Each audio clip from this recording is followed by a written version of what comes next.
Bien, pues precisamente para hablar sobre el presupuesto de egresos, está en el estudio el doctor Adrián Escamilla. Él es profesor de la Facultad de Economía de la Universidad Nacional Autónoma de México. Adrián, buenas tardes. Buenas tardes, Julio. Gracias por la invitación. Gracias a ti por estar aquí y además por ayudarnos a tratar de desentrañar qué es lo que está pasando ahora con estas protestas, con esta movilización y lo que viene. ¿Qué es lo que está sucediendo, Adrián? Bueno, sin duda, este es un tema delicado, dado que el presupuesto de egresos tiene una función muy importante, tiene un impacto en la economía muy fuerte.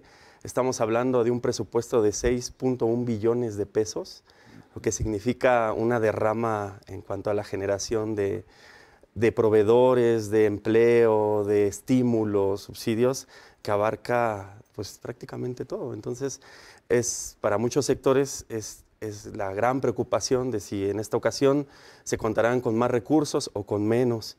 Y bueno, pues yo he escuchado algunas analogías con respecto a esta cobija que a todos nos tapa y de pronto cuando uno jala más el otro se descobija.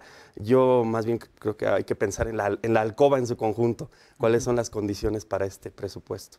¿Y cuáles son las condiciones? Bueno, tenemos unas condiciones, yo diría que son históricas, unas condiciones históricas muy difíciles.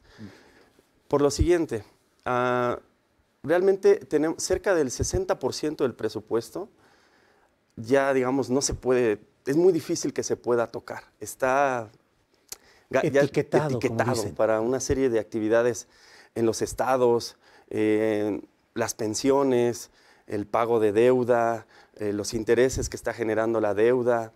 Por ejemplo, hay un tema muy interesante con respecto a lo que se tiene que estar pagando de aquel Fobaproa, no sé si recuerdas, de la década de los 90. Pues sí. Entonces, cada año se destina un monto que en esta ocasión asciende a cerca de 43 mil millones de pesos, que es más o menos el doble del recurso que se le asignó esta vez al Consejo Nacional de Ciencia y Tecnología, al CONACYT. Es una cantidad importante. Entonces, así hay varios rubros con los que ya es difícil, son muy difíciles de mover, y por lo tanto, el remanente, lo que va quedando para ese margen de acción que puede tener el Estado para echar adelante sus proyectos, etcétera, es más acotado. Es muy acotado, creo yo. En el presupuesto de egresos que se ha conocido, ¿se está descuidando gravemente algún rubro, algún sector? Pues yo creo que este presupuesto lleva una inercia con respecto a los anteriores, y en ese sentido sí, yo considero que la inversión en ciencia y tecnología tendría que ser más alta, la inversión en salud tendría que ser más alta, la inversión en actividades de inversión de alto impacto tendría que ser más alta, pero insisto, son cuestiones de las que ya es muy difícil salir de estas inercias. Entonces, pues sí, el descuido que se está presentando en parte obedece a una estructura económica que pues, se vino construyendo desde hace varios años. Es de preverse que haya reacciones de ciertos grupos sociales movilizados como los que ya tenemos ahorita, más allá de la valoración que tengamos respecto a esas organizaciones, pero ¿esto puede generar efervescencia social? Claro que sí, yo creo que sí, porque en términos reales el presupuesto para este año creció mínimamente, es decir, de 5.8 billones de pesos que en la ley de egresos estuvieron el año pasado, ahora subimos a 6.1, que en realidad corresponde a casi el aumento de los precios, 4.4%, la tasa de inflación pues se estima que está entre 3.5 y 4%, es decir, ha habido un aumento muy ligero en esta ocasión, y las necesidades que se han acumulado, las necesidades sociales durante todos estos años, pues son tremendas. Lo tenemos en las instituciones de salud, en las instituciones educativas, en el campo, donde vemos que hay bastantes rezagos, y pues la respuesta que da este presupuesto, pues no es suficiente, pero insisto, hay que ver la alcoba en general, todas estas circunstancias en las que se está manejando el dinero. Toda esta situación económica de un presupuesto bajo ¿es resultado de una baja recaudación? En parte sí.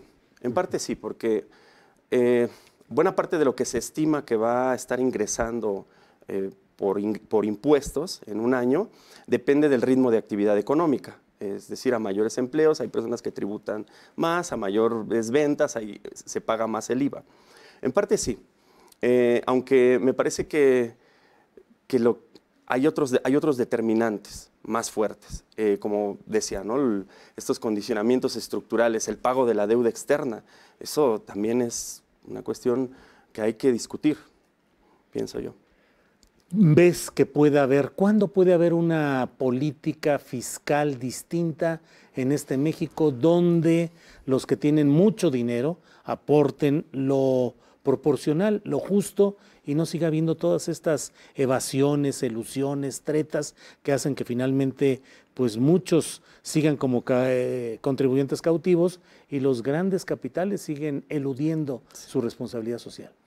Bueno, desde mi punto de vista se ha dado un paso importante al mostrar que hay eficiencia que este gobierno promete eficiencia en la recaudación, que hay sanciones a la corrupción, esta ley que sanciona las facturas, la falsificación de facturas, las medidas enérgicas que se están tomando en el ejercicio del gasto, repito, sancionar la corrupción, eficientar los programas, son condiciones muy importantes para incentivar a la población a que cumpla con sus obligaciones fiscales, dado que se está mostrando un gobierno que trata de hacer buen uso de lo que se paga.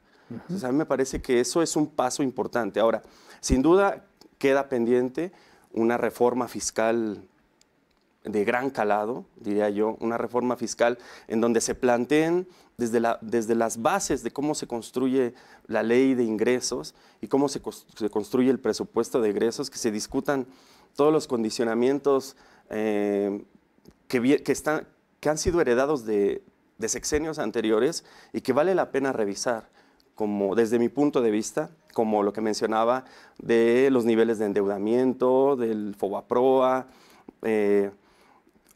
Yo escuché hace unas semanas al secretario de Hacienda, hablar acerca de una oficina que se dedica a estudiar el tema de las pensiones. Que a mí me parece que hay que entrarle también a ese asunto porque, bueno, a medida que va creciendo esa parte del presupuesto que ya no se puede mover porque está destinada a las pensiones y uno revisa las nuevas políticas de pensiones, como las AFORES, pues uno ve que a medida que van aumentando los beneficios de las aseguradoras, va aumentando la carga fiscal para el Estado. Entonces hay que revisar esa situación también. Yo creo que lo ha dicho el presidente, que a mediados de su sexenio va a haber una reforma fiscal. Creo que estamos a tiempo para comenzar a discutir todos estos fundamentos que están detrás. Estamos en un escenario internacional con lo de Bolivia, donde por problemas electorales se ha activado todo esto, pero también la pregunta es qué tanto estas insuficiencias presupuestales para atender rubros básicos de salud, entre otros, por mencionar uno, qué tanto pueden abonar a un descontento social que obviamente sería utilizado por los adversarios políticos del obradorismo. No, yo creo que la mayoría de las personas de este país le ha dado un voto de confianza al presidente, porque reconocen que la situación a la que llegamos es producto de una serie de políticas que se han aplicado en el pasado erróneas, donde se dejó crecer la corrupción, donde se dejó crecer la desigualdad.